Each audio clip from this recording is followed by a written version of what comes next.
Hello and welcome back to another episode of my YouTube channel. I haven't named these episodes yet, so I'm just going to say another episode of my videos. Today I wanted to talk about my top 3 accessories for powerlifters. I am, and I've always been, a really avid fan of pushing accessories. And I think that's because of my bodybuilding background. If you didn't know, I actually started as a bodybuilder, and I did do a bodybuilding show back in 2019. And so when I first started the gym, I just wanted to get stronger. Sorry, I didn't want to get stronger. I wanted to build mass. I wanted to get bigger because I was just like a lean little Asian dude. I'm not that tall either. So to make up for my height, I needed something else, right? So I decided to get bigger, put on some mass. And essentially what happened was I was working with a bodybuilding coach, and they saw that I had some sort of drive and determination and thought that I had the capability to compete in a bodybuilding show. So we did a prep where I bulked to 88 kilos, the heaviest I've ever been. I still haven't hit that weight again, even though I'm probably holding a lot more muscle mass than before.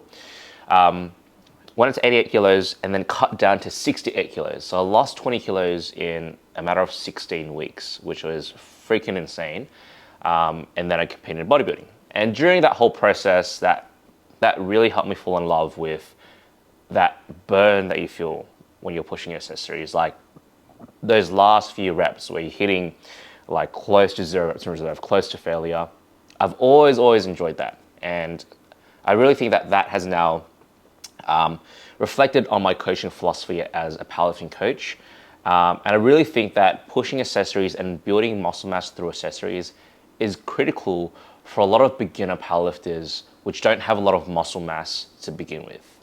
And the reason for this is I really believe that the more muscle mass that you have, the more potential you have to get stronger, right? The more muscle you have, the more potential you have to get stronger. And that's really just common sense, it's logic, right? And so that is why for essentially all of my athletes, I really focus on ensuring that they're pushing their accessories and programming them to a point where they're actually pushing them so that their muscles can grow and adapt. So when it comes to accessories for powerlifting, there are 3 accessories which I think are really effective in not just growing muscle mass, but also having a positive impact on your lifts. So it's twofold, right? You get the benefit of obviously growing and building, but also the benefit of actually assisting in getting stronger in those 3 lifts, which is essentially the focus of powerlifting, the squat, bench, and deadlift. So what are they? The first one I want to talk about is the flat bench dumbbell press. So the flat bench dumbbell press, the way I like to do them is feet up on the bench rather than feet down on the floor. And the reason why I get my feet up on the bench is because it helps take my body out of an extended position. So whenever you bench press, you're always quite extended, right? Your feet are on the floor, you're driving to the floor, there's quite a lot of extension through your body. By placing your feet on the bench, it takes me out of extension, so it provides a bit of variability in my movement. The other thing is it makes it less specific, meaning not as sort of like directly the same as if I was doing a comp bench press, a barbell bench press. It just adds a bit of fun and excitement to my program. So with the flat bench dumbbell press, the way I like to accessorize, or the way I like to program it, is with top set and back off sets. So a top set, I like to go within a range of like 6 to 8 reps, pushing a heavier weight. And then what I do from there is I go down one weight. And then for the next 3 sets of back offs, what I do is I set myself a reps in a reserve target.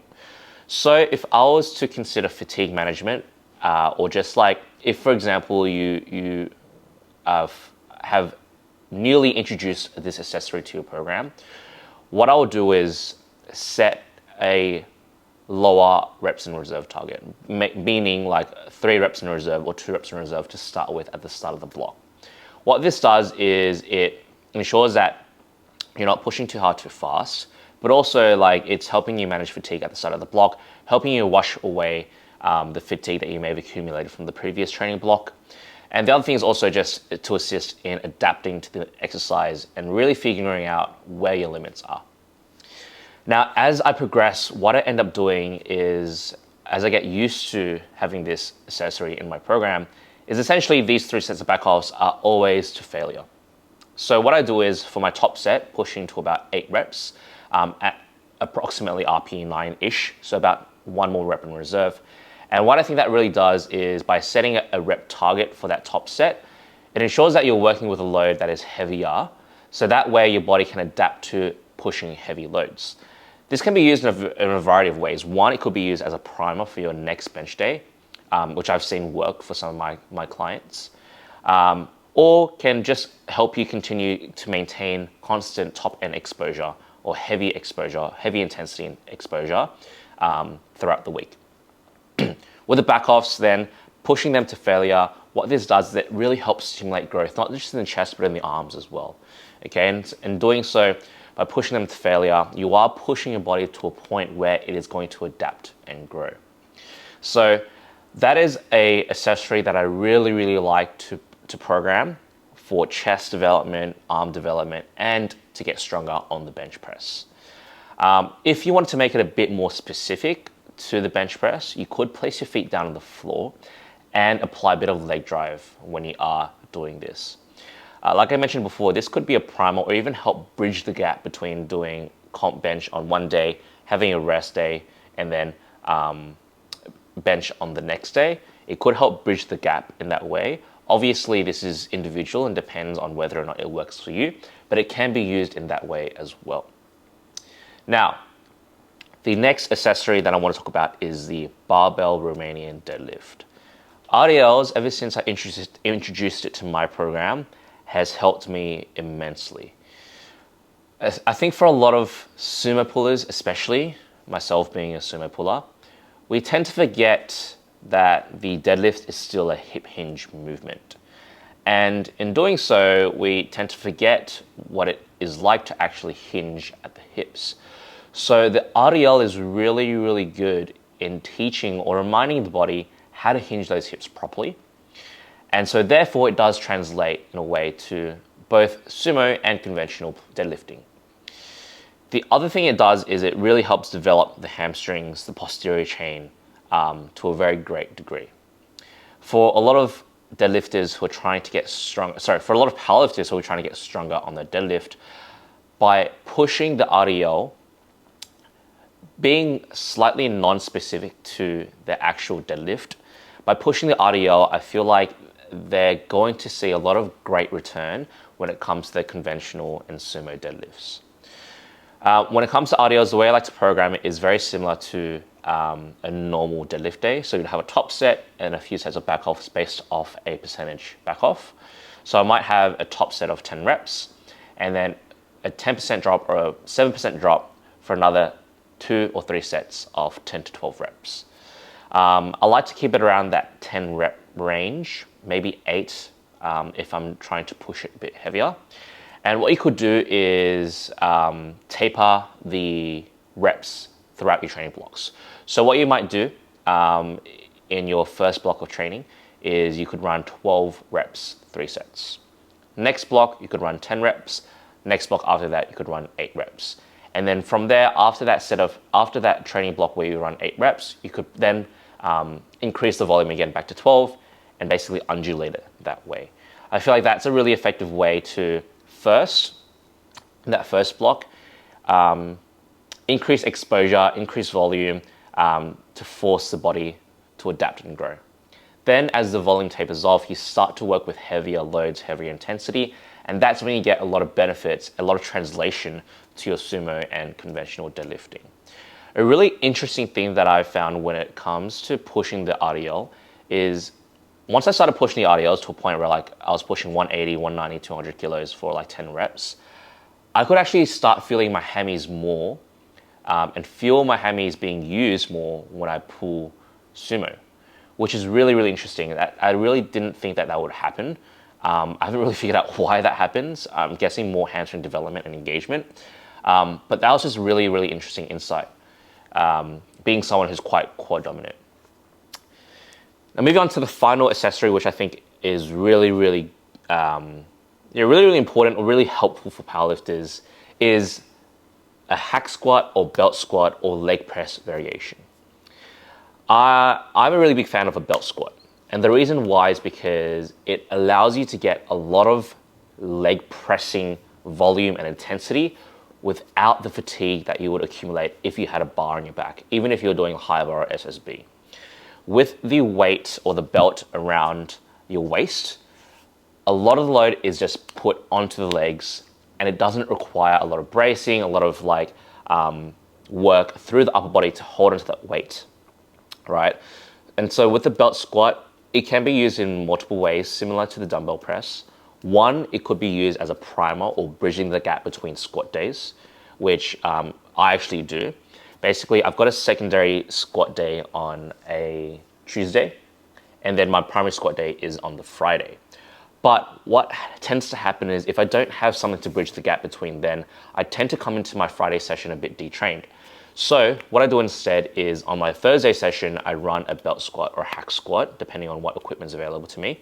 And what that helps do is it helps bridge the gap between that secondary day and that primary day. So I come into that primary day feeling not heavy on the legs, but the legs feel prepared, the legs feel prepped to start pushing hard. Now, when it comes to bridging the gap, of course, this does come down to individualization. But I think for most people, if you're using a hack squat or a belt squat to bridge the gap between the squat days, that day generally needs to be quite hard. Like your legs have to do a considerable amount of work in order for it to act as a bridge between squat days. A leg press variation that I didn't mention is a pendulum squat as well. So belt squat, hack squat, or pendulum squat, I think are really great leg pressing accessories that can help you with your squat. Now, when it comes to these leg press variations, similar to the way that I would program it for a squat, top set and back off sets. Another thing that you could do is if you're using it, this is a primer, is program it with ascending sets, right? So you might do a ascending set of RP7, 8, then 9. So as the sets progress, you are increasing the amount of load that you're working with, and that can help increase the intensity that your legs are being put under. Not only is this great as a tool to continue to build your squat or to prime your squat, but it is an excellent tool to help build your legs. If you are not using this as a primer, just using this purely as an accessory to build the legs, I would push those back offs close to failure, if not to failure. Especially if you're using a hack squat or a pendulum squat. With a belt squat, I found it a bit more difficult to really push to failure. I feel like you can just keep pushing. But with a hack squat and pendulum squat, like those 10-second grinds to finish up that last rep is so fulfilling and rewarding to do. I know for others, it is not the best thing in the world to feel, but the reason why I feel so fulfilled doing that is because I know that is going to benefit me in some sort of way, right? That's the sort of mentality I have when it comes to pushing accessories. The reason why I push it so hard, the reason why I want to keep going to failure is because I know if I do this rep, if I push myself past my breaking point, I know that I will grow, and I know that I'll get stronger, and I know that I'll get bigger. And that's one of the part of my mentality that I hold when I'm pushing accessories. So with the belt squat, pendulum squat, or hack squat, I think is a very great accessory to help build your squat. So in summary, the top 3 accessories that I like to program for powerlifters is, number 1, a flat bench dumbbell press, either with feet on the bench or feet down. Number 2, barbell Romanian deadlift. And number 3, a hack squat, belt squat, pendulum squat, or one of those variations. Hopefully you got some information out of this that will help you with your program. If you do need help figuring out where to put this in your program so that it flows on the best and works with your program as a whole, let me know, DM me or pop your schedule, your training schedule in the comments below. More than happy to help out and assist with your programming. If you did get any value from this, please like please leave a comment. Comment what your favorite powerlifting accessory is, or what your favorite accessory in general is. And don't forget to subscribe and press the bell icon for notifications about my next video. Also, if you like, share this with someone that you know who doesn't push their accessories and needs a reminder that they need to keep pushing their accessories in order to get stronger. Thanks for joining me on this video. I'll see you guys in the next one.